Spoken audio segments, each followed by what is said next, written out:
আজকে দুপুরের খাবারটা কিন্তু অনেক মজা ছিল, মানে ইচ্ছা মতো কিন্তু ভাত খাওয়া গেছে, পেট ভইরা কিন্তু ভাত খেলাম আজকে অনেক দিন পর। মানে কুরবানির পর কিন্তু আর এমন মজা করে ভাত খাওয়া হয়েছে না, কারণ কুরবানি ঈদ এমন একটা ঈদ, সব অরুচি হয়ে গেছে।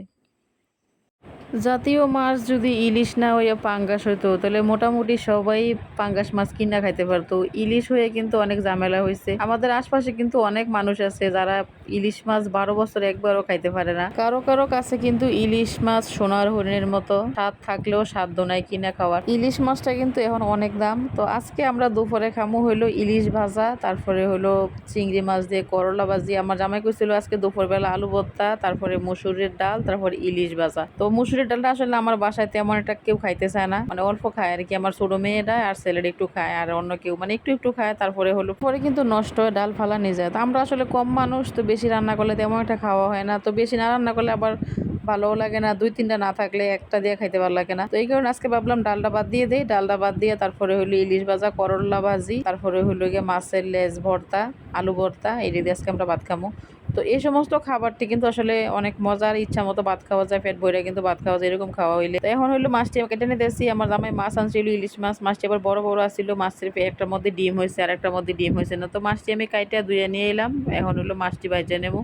তো মাছের পিসটি একটু পাতলা হয়ে গেছে, কারণ একটু সাইজ করতে গিয়ে বেশি পাতলা হয়ে গেছে মাছটি। তবে লেজটি একটু বড় বড় আছে, কারণ লেজের যেহেতু ভর্তা হইব এই কারণে। তো ইলিশ মাছের ডিম কিন্তু আমার অনেক পছন্দ। ইলিশ মাছ আর শিং মাছ, এই দুই মাছের ডিম কিন্তু অনেক মজা। জানি না কার কাছে কেমন লাগে, তবে আমার কাছে অনেক ভালো লাগে। ইলিশ মাছের ডিম আমার কাছে খালি খালি খাইতে ভালো লাগে। তো এখন আমি মাছটি বাজে নেবো, হলুদ আর লবণ মাখাই নিলাম। অনেকে আবার এখানে হলুদ, লবণ, মরিচ, তারপরে অনেক মশলাও দেয়। তো আমরা আসলে কোনো মশলা দিই না ভাজা মাছ খাইতে। ভাজা মাছের মধ্যে শুধু খাইতে হলুদ আর গিয়ে লবণই দিই। তো এদিকে তেলও বসাই দিয়েছিলাম, তেল গরম হয়ে গেছে, এখন দিয়ে দিলাম হলো মাছটি আমি সুন্দর করে কড়া করে ভাজে নেবো। তো আমার বাসায় কিন্তু কড়া ভাজা না হইলে আবার খাইতেছে না। আমার জামাইয়ের আবার নকতামি আছে, হ্যাঁ আবার যেটা খাইবো কড়া ভাজা খাইবো। কড়া ভাজা না হইলে আবার আমরা খাইতে পারবো না, এই আর কি অবস্থা। তো আমার বাচ্চারা আসলে ইলিশ মাছ খাইতে পারে না, কারণ যেহেতু অনেক কাটা। তো বাচ্চারার জন্য অন্য ব্যবস্থা করতে হইব। তো এদিক দিয়ে আমার মাছ মোটামুটি ভাজা হয়ে গেছে, মাছটি এখন নামাই নেবো। মাছ ভাজা, শুকনা মরিচ ভাজা, তারপরে পান্তা ভাত সাথে পেঁয়াজ খাইতে কিন্তু আসলে অসাধারণ লাগে। মানে যারা গ্রামের মানুষ আর কি, মানুষের আগে মানুষরা কইতো গ্রামের মানুষের এই সমস্ত খাবার খায়। আমরা গ্রামের মানুষরা যেটা খাই ওইটাই কিন্তু পিওর খাবার খাই। শহরের মানুষ আসলে তেমন পিওর খাইতে পারে না, কারণ ভেজাল দিয়ে তারপরে অনেক দূর দূরান্ত থেকে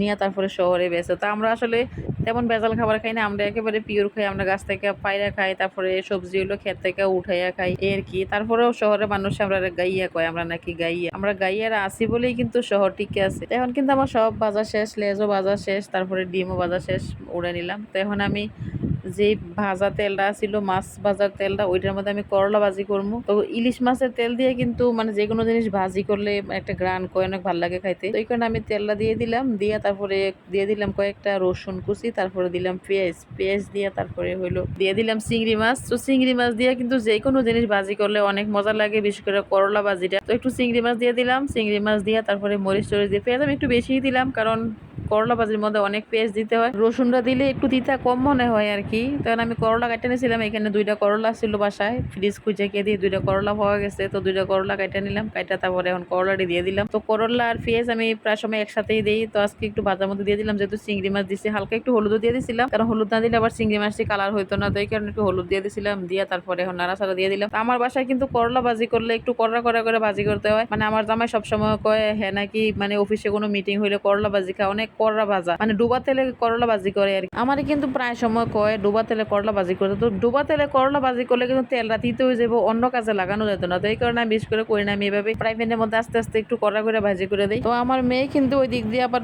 ইলিশ মাছের লেজ ভর্তা করতেছে, মানে লেজ ভর্তা করা শেষ। আমার মেয়ের আবার লেজ ভর্তা অনেক পছন্দ করে, তো হে যেহেতু পছন্দ করে হে বানায়। তো বানানো শেষ হয়ে গেল, তো আমি একটু প্রথমে ইয়ার মধ্যে মাটি প্লেটের মধ্যে নিয়ে নিলাম, আমরা গ্রামের বাসায় হানক কই আর কি। তো এখানে আমার যা যা নেওয়ার ছিল সব নিয়ে নিলাম, করলা ভাজি, আলু ভর্তা, তারপরে ইলিশ মাছ, ইলিশ মাছের ডিম, ইলিশ মাছের ভর্তা নিয়ে একটু খাইতেছিলাম। তো আজও কিন্তু অনেক ভালো ছিল, ঠান্ডা ঠান্ডা পরিবেশ ছিল, ভাবলাম ছাদে বসে বসে খাই। পরে ছাদে গেলাম, ছাদে গিয়ে অনেক মজা করে খাইলাম শুকনা মরিচ, তারপর হলো মাছের ডিম দিয়ে, মানে খাবারটা সেই ছিল। তো আপনার কাছে কেমন লাগলো অবশ্যই জানাবেন। আপনাদের একটা সাপোর্টে কিন্তু আমরা আরো উৎসাহিত হই। তো একটা ভিডিও করতে, একটা ভিডিও এডিট করতে, মানে সব মিলে কিন্তু অনেক কষ্ট করতে হয় সারাদিন। মানে সংসারের কাজ, তারপরে হলো ভিডিও এডিটিং, তারপরে হলো গিয়া বাচ্চা, তারপরে সংসার, মানে একটা মহিলা মানুষের কিন্তু একটা ভিডিও করতে অনেক কষ্ট হয়। তো আপনাদের সাপোর্টটা পাইলে কিন্তু আমরা আরেকটু উৎসাহিত হই আর কি, অনেক ভালো লাগে। তো সব আমার পাশে থাকবেন। আল্লাহ হাফেজ।